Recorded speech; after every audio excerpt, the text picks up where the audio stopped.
नमस्कार आप सभी का, कैसे हैं आप लोग। उम्मीद करते हैं कि बहुत अच्छे होंगे। यूनिवर्सिटी ऑफ इलाहाबाद में इस बार बहुत सारे एग्जाम के पैटर्न में बदलाव किया गया। इसके साथ साथ आपके एग्जाम की डेट भी पहले से ही अनाउंस हो चुकी है। तो ये वीडियो प्रॉपर रूप से सारे बच्चों के लिए जिनका सेमेस्टर रूल है, और एक बात ध्यान दें, जितने पीजीएटी के पुराने बच्चे हैं यानी पोस्ट ग्रेजुएशन के जितने बच्चे हैं, जितने बच्चे यूजी कोर्स के इंटीग्रेटेड कोर्स के बच्चे हैं, और बीए, बीएससी और बीकॉम, इन तीनों कोर्सेज को छोड़ करके, क्योंकि इनका पैटर्न जो है अलग रहेगा, इनका पैटर्न जो है वो अलग रहेगा, और इन सभी का पैटर्न बाकी सभी कोर्सेज जितने हैं उनका एग्जाम का पैटर्न अलग रहेगा। तो इस वीडियो में प्रॉपर रूप से हम दोनों पे डिस्कस करेंगे, all about Allahabad university examination pattern 2025, यानी इसके बाद क्या होगा। इसके साथ साथ ये भी बात ध्यान देना है कि पासिंग क्राइटेरिया भी बदल चुका है, यानी कि पहले बच्चे 33% पे 33% पे पास होते थे, और अब बच्चे 40% नंबर लाकर ही पास होंगे। ये बात बहुत जरूरी है। दूसरी बात ये है, इस वीडियो को पूरा देखिएगा। देखिए, मैं जो वीडियो बनाता हूं उसमें हम इधर उधर की बातें नहीं करते, आपके लिए बहुत जरूरतमंद वाली चीजें रहती हैं, और ये चीजें आजीवन आपके लिए काम करेंगी जब तक आप इलाहाबाद यूनिवर्सिटी में पढ़ेंगे। क्योंकि पेपर का पैटर्न क्या है, कब आपकी परीक्षा है, किस तरीके से पढ़ना है, क्या क्राइटेरिया है, जब तक आप इसको समझेंगे नहीं तब तक आप कैसे पढ़ाई करेंगे। जब तक आप सिलेबस को नहीं समझेंगे तब तक आप कैसे टेक्स्ट बुक पढ़ेंगे। तो जब तक आप एग्जाम के पैटर्न को, पासिंग क्राइटेरिया को, परीक्षा कब है, इसको नहीं समझेंगे तब तक आप कुछ नहीं कर पाएंगे। ये पहली बात नोट कर लीजिए। तो वीडियो को पूरा देखिएगा। अपने व्यस्ततम शेड्यूल में से अंतर्राष्ट्रीय स्तर के मुद्दों पे आपको चर्चा करने के लिए समय होता है। इंस्टाग्राम और व्हाट्सएप और फेसबुक की वादियों से अगर आपको छुट्टी मिली हो तो इस वीडियो को पूरा देख लीजिएगा, ये आपसे निवेदन है।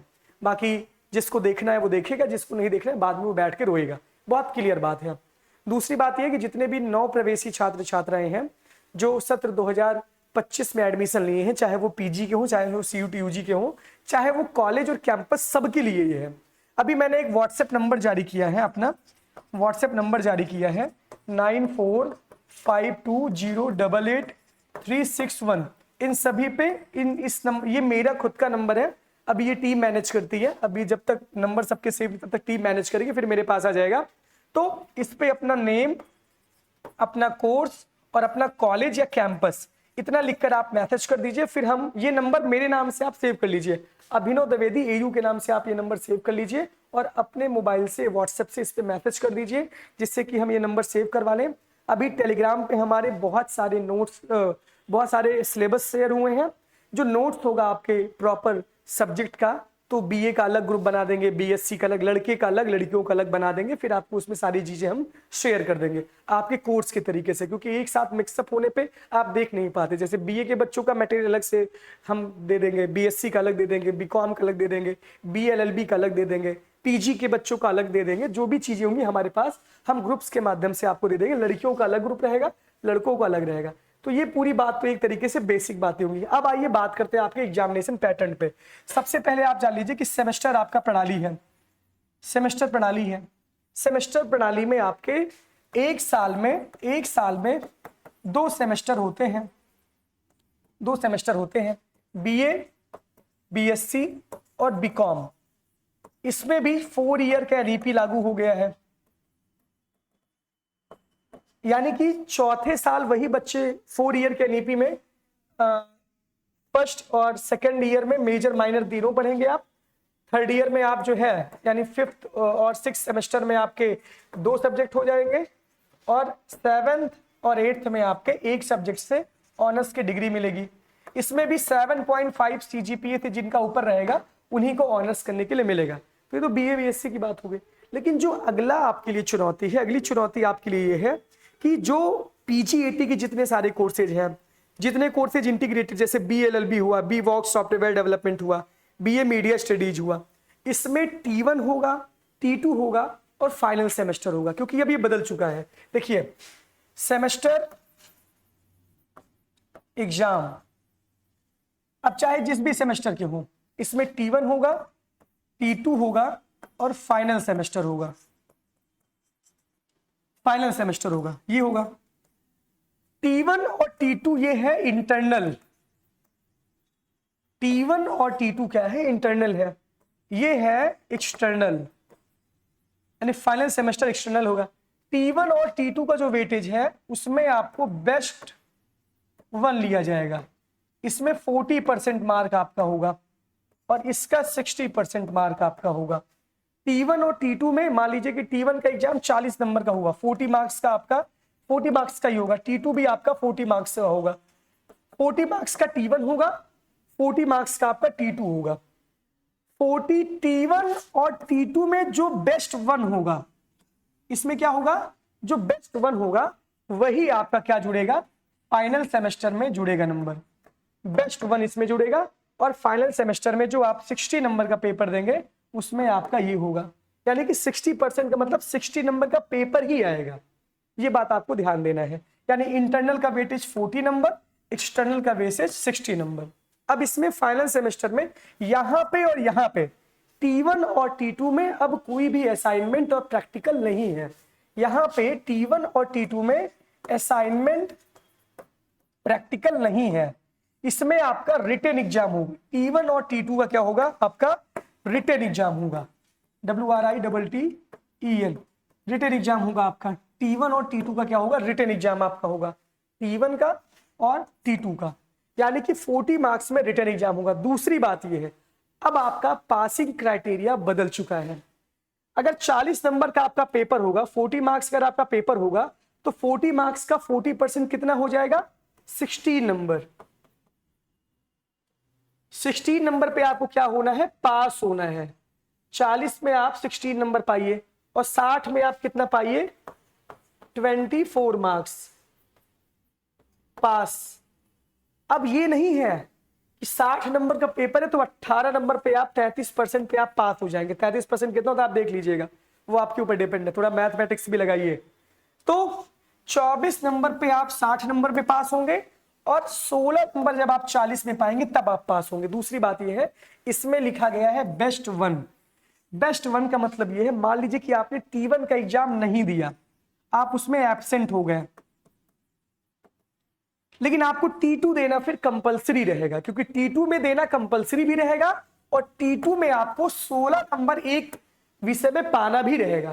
क्योंकि अगर आप इंटरनल में फेल, देखिए ये भी है, अगर आप इंटरनल में फेल हुए और एक्सटर्नल में पास हो गए तब आप क्या माने जाएंगे, आप माने जाएंगे फेल। अगर आप इंटरनल में पास हो गए और एक्सटर्नल में फेल हो गए तब आप क्या माने जाएंगे, फेल माने जाएंगे। दो कंडीशन, कंडीशन 1, कंडीशन 2। आपको इंटरनल और एक्सटर्नल दोनों में पास होना जरूरी है, वो भी इंटरनल में अलग पास होना जरूरी है, एक्सटर्नल में जो फाइनल सेमेस्टर होगा उसमें 60 में 24 नंबर पाना जरूरी रहेगा। ये बात आप अपने जहन में बैठा लीजिए। जितने भी नए बच्चे हैं, चाहे वो BLLB, BWOC, BMA, BMS, disaster management, BCA, MCA, LLB, LLM, BEd, सारे कोर्स के बच्चे जो हैं, सिर्फ BA, BSc, BCom को छोड़ करके उनका भी 40% पासिंग क्राइटेरिया उनका, लेकिन अलग पैटर्न है। तो ये पूरा है कॉलेज कैंपस के सारे बच्चों के लिए पूरा का पूरा मामला है। ये बात आपको समझ में आ गई कि इंटरनल में अलग पास होना है, एक्सटर्नल में आपको अलग पास होना है। T1 और T2, मान लीजिए आप T1 का एग्जाम दिए, T1 में आप किसी विषय में, मान लीजिए आप देखिए जैसे 5 पेपर है, 1, 2, 3, 4, 5, 5 पेपर है। दूसरी बात यह है, तो जो आपका 40 नंबर का पेपर होगा, जो आपका T1 और T2 होगा, T1 अलग होगा, T2 अलग होगा, 40 नंबर का होगा। ये 1 से लेकर के 1 से 1.5 घंटे का पेपर होगा। This is depend on your that department, कि डिपार्टमेंट के लोग क्या डिसाइड करते हैं। 1 से 1.5 घंटे का पेपर होगा। इसमें 3 सवाल आएंगे, 3 क्वेश्चन आएंगे, 2 सवाल 10-10 नंबर के रहेंगे, 1 सवाल 20 नंबर का रहेगा। इस वजह से 40 नंबर हो जाएगा। 2 क्वेश्चन 10 के, 1 सवाल 20 के, 40 नंबर। ये परीक्षा लिखित होगी, लिखित परीक्षा होगी, यानी कि आपको अपने क्लासरूम में बैठ के देना होगा एकदम सिस्टमैटिक तरीके से। T1 और T2 जो आपका फाइनल सेमेस्टर है, फाइनल सेमेस्टर 60 मार्क्स का होगा। इसमें जिसमें आपके प्रैक्टिकल सब्जेक्ट जो नहीं होंगे वो 60 मार्क्स के होंगे, नॉन प्रैक्टिकल सब्जेक्ट। और मान लीजिए अगर प्रैक्टिकल सब्जेक्ट होता है तो प्रैक्टिकल 30 का, थ्योरी 30 की, थ्योरी 30 की, प्रैक्टिकल थ्योरी। अगर प्रैक्टिकल मान लीजिए 40 का है तो थ्योरी 20 की हो जाएगी, प्रैक्टिकल मान लीजिए 20 का है तो थ्योरी 40 की हो जाएगी। ये इसमें रहेगा जब आपका फाइनल सेमेस्टर होगा। ये बात समझ में आ गई। प्रैक्टिकल और थ्योरी, जिनका मान लीजिए प्रैक्टिकल सब्जेक्ट है, प्रैक्टिकल और थ्योरी मिला के आपको 24 नंबर पाना होगा। इसमें 24 पासिंग क्राइटेरिया है, इसमें 16 पासिंग मार्क है, यानी 40%। अगर इससे नीचे आप पाएंगे तो आप फेल हो जाएंगे। ये बात आपके लिए ध्यान देना जरूरी है। और जब सेमेस्टर में बैक और इंप्रूवमेंट लगता है, जब आप सेमेस्टर बैक होते हैं ना, तो पूरा का पूरा मामला का चेंज हो जाता है, वक्त बदल जाते हैं, जज्बात बदल जाते हैं। उसके बाद आपके साथ कंधा आपको देने वाला कोई नहीं रहता है। ये बात आपको ध्यान देना है। ये हो गया। मान लीजिए कि आप ये T1 का एग्जाम है, ये T2 का एग्जाम है और ये फाइनल सेमेस्टर है। ये है एक चार्ट हम बना दे रहे हैं। देखो, फर्स्ट पेपर, सेकंड पेपर, देखिए सारी चीजें समझ लीजिए, वरना आपको फिर बाद में कंफ्यूजन न रहे। T1, क्योंकि आप हर एक पर्सपेक्टिव पे बात करते हैं ना। फाइनल सेमेस्टर T1 40 का होगा, T2 40 का होगा, फाइनल 60 मार्क्स का होगा, है ना। मान लीजिए कि आप फेल बैक वैक कैसे लगता है, इसमें देख लीजिए। सेमेस्टर में फेल बैक कैसे लगता है ये भी आप देख लीजिए। इंटरनल एक्सटर्नल दोनों में पास होना है। T1 में आप एक पेपर में पा गए 10 नंबर, 20 नंबर, 20, 10, 18। अब देखिए इसमें कैसे फेल होंगे। 40 में कितना चाहिए, 16 नंबर पर सब्जेक्ट में चाहिए। T1 में आप पहले पेपर में पा गए 10 नंबर, तो यहाँ पे क्या हो गए, फेल हो गए। ये पास, ये पास, यहां पर भी आप फेल हो गए और ये आप पास यहां पे हो गए। दो पेपर में फेल होने पे आपका क्या लगेगा, फेल हो जाएंगे आप। दो पेपर में बैक फेल होने से आप फेल हो जाएंगे। अब मान लीजिए कि आप यहां, दूसरा कंडीशन आपके लिए है, दूसरी कंडीशन आपके लिए है कि आप यहां पे पास हैं, यहां 18 नंबर पाए हैं, तो एक ही विषय में आपका 16 नंबर से कम है 10 में, तो आपका यहां लिखे रहेगा फेल ऑब्लिक SE, यानी कि बैक लगा हुआ है। इसका मतलब होता है बैक। जब आप एक पेपर में फेल होते हैं तो आपका बैक लगता है, यहां पे लिखता हूं फेल्ड ऑब्लिक SE, यानी कि अभी आप पूरी तरीके से पास नहीं है, आपको सेकंड एग्जाम देना है। लेकिन अगर आप दो पेपर में फेल होते हैं, यहां पे पा गए आप 10 नंबर और यहां पर भी आप पा गए 10 नंबर, अगर ये होता तो आपका ईयर सेमेस्टर बैक लगेगा, सेमेस्टर बैक लगेगा। लेकिन T1 का मामला है। अब मान लीजिए T2 में आप सब में 20, 25, 16, 18, 20, इस तरीके से आप T2 में पा गए। T2 में आप सारे विषयों में पास हैं, यानी 16 से ऊपर आप सारे विषयों में पाए हुए हैं। तो इसका मतलब यह है कि आप इंटरनल में आप पास हो गए। अब दोनों में से बेस्ट वन निकाला जाएगा। ये आपका फाइनल रिजल्ट बता दे रहे हैं हम, फाइनल रिजल्ट। अब दोनों में से T1 और T2 में से आप मान लीजिए 20 नंबर आपका बेस्ट है इसमें, तो 20 हो जाएगा यहाँ पे प्लस। अब इंटरनल में आप, एक्सटर्नल में मान लीजिए पा गए 40, 30, 25, 30, 40, ये एक्सटर्नल में पा गए 60 में, जो आपका फाइनल सेमेस्टर होगा 60 नंबर का। ये इंटरनल है, ये जो यूनिवर्सिटी करवाती है। और इसकी भी कॉपियां यूनिवर्सिटी जाएगी, कॉपी सबमिट होगी, कॉपी चेक करने के लिए डिस्ट्रीब्यूट की जाएगी और आप अपनी कॉपी को इसमें देख भी सकते हैं अपनी टीचर से बोल के। अब इसमें बेस्ट वन जोड़ा जाएगा। 10 और 20 में बेस्ट कौन है, 20। इसमें आप फेल हैं लेकिन आप दूसरी T2 वाली परीक्षा में पास हो गए हैं, तो इसमें यही माना जाएगा। क्लियर, यानी कि आपके पास दो ऑप्शन है। इसमें 20 और 25 में क्या जोड़ेगा, 25 नंबर। इसमें 20 और 16 में आप T1 में 20 पाए थे, T2 में 16 पा गए, तो इसमें 20 जोड़ा जाएगा, बेस्ट वन T1 T2 में। 10 पाए इसमें, 18 इसमें पाए, तो 18 और 20, तो 20। ये आपका बेस्ट वन, इसमें T1 और T2 का बेस्ट वन निकल गया। और आप देखिए T2 में आप सारे विषयों में पास हैं। T1 में आप दो विषय में लटके हुए थे, लेकिन T2 में आपने अच्छा परफॉर्म किया, आप पास हो गए। मान लीजिए कि आप T2 वाले परीक्षा में, इसमें आप 20 नंबर पाए हैं, यहाँ पे आप पा गए 15 नंबर, तो आप यहाँ फेल हो गए, तो आपका 20 नंबर ये बेस्ट वन यहाँ चल जाएगा। तो कहीं ना कहीं से T1 और T2 में कहीं ना कहीं से आपको किसी न किसी विषय में पास होना अनिवार्य है। क्लियर, जान लीजिए। ये आपका फाइनल सेमेस्टर का हो गया 40, 30, 25, 30, 40। इसमें जो प्रैक्टिकल है वो थ्योरी मिला के हम नंबर जोड़े हैं, तो 40, 30, 25, 30, 40, ये टोटल आपका ऐड हो जाएगा। यानी T1 और T2 में जो बेस्ट वन होगा वो ऐड होगा।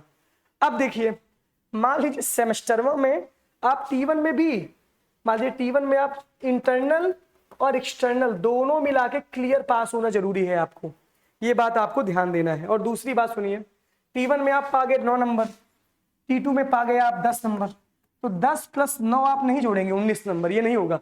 T1 और T2 में जो बेस्ट वन होगा वही आपका जाएगा, तो इसमें अलग से पास होइए, एक्सटर्नल में आप अलग से पास होइए, ये चीजें आपको ध्यान देनी है।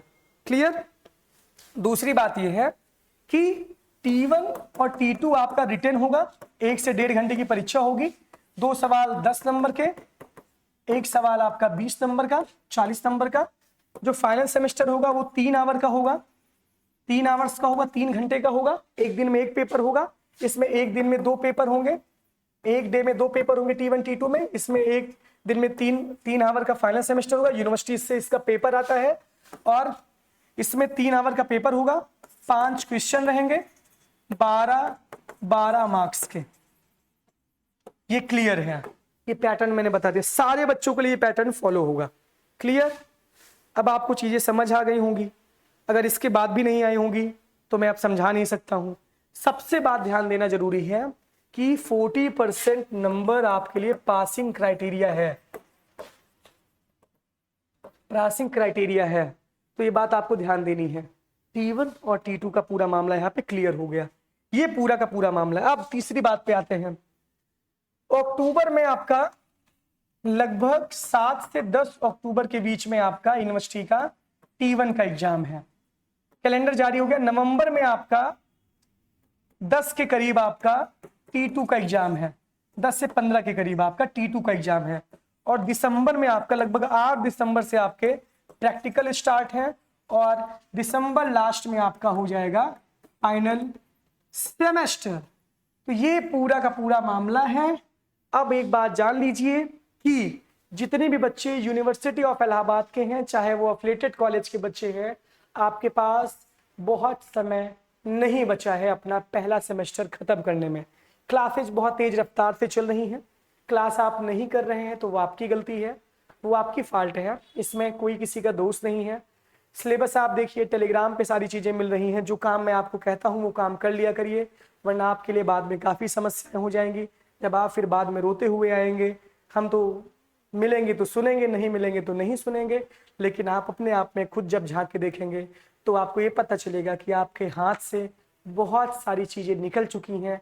उस समय डिप्रेस्ड होने के अलावा, रोने के अलावा कोई चारा नहीं बचेगा।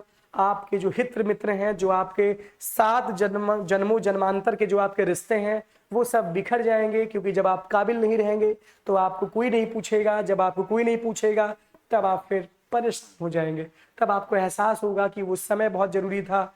जो बातें हमने आपको बताई, वो बात अगर आप पहले ही अप्लाई कर दिए होते तो आप अपनी परीक्षा में अच्छा नंबर पा जाते, आप अपने क्लास में टॉप कर जाते, आप अपनी क्लास में एक स्थान पा जाते, जिससे कि सेंटर ऑफ अट्रैक्शन आपको अपने आप ही क्लास के बच्चे बना देते।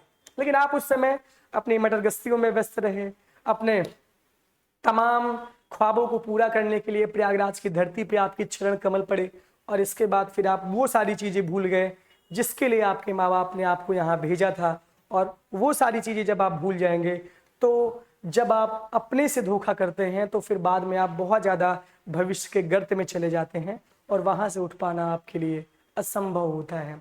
जितनी बातें मैंने आपको बताई, अगर इस बातों में आपको बातें नहीं समझ आई तो कमेंट बॉक्स में मैसेज करिए। आपकी इस जर्नी में, पढ़ाई लिखाई की जर्नी में, मैं हमेशा आपके साथ हूँ। अभिनव द्विवेदी का साथ आपको हमेशा मिलता रहेगा। बस ज़रूरत है कि एक कदम मैं बढ़ाऊँ तो 2 कदम आप बढ़ाएं, तभी चीज़ें आगे चलेंगी। ये वीडियो कैसा लगा कमेंट बॉक्स में मैसेज करिए। खूब पढ़िए, खूब आगे बढ़िए, और जुड़े रहिए इलाहाबाद यूनिवर्सिटी एक्सप्रेस के साथ और अभिनव द्विवेदी के साथ। Thank you.